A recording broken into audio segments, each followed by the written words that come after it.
Welcome to our channel. Today we how to activate WSL2 on Windows 11 for Ubuntu, beginner guide step by step clearly. To activate WSL2 on Windows 11 for Ubuntu, begin by opening the Start menu. Type PowerShell in the search bar. Right-click on Windows PowerShell and select Run as Administrator. In the PowerShell window, type the following command, WSL install. Press the Enter key. This command will install the Windows Subsystem for Linux along with the default Linux distribution. Once the installation is complete, restart your computer. After restarting, open PowerShell again as an administrator.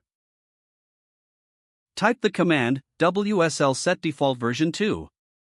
This sets WSL by default to version 2 for any new installed distributions.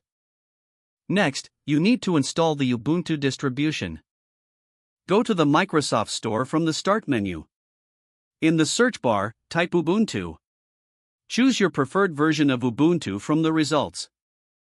Click the Install button to download and install Ubuntu. Once installed, launch Ubuntu from the Start menu. The first time you launch, it will take a few moments to set up.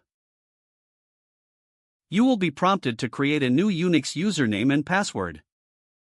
Follow the on-screen instructions to complete this process.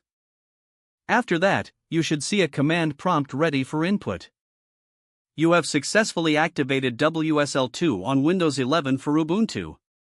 Now you can start using Ubuntu commands within your Windows environment. To verify that WSL is using version 2, type the command, WSL list for BOS. You should see your Ubuntu installation listed with version 2. Now you're set to explore and work within the Ubuntu terminal on your Windows 11 system. If the page does not load, refresh the browser or try again in a private or incognito window.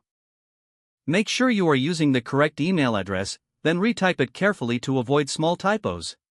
If your password is not accepted, use the reset option and create a new strong password you can remember.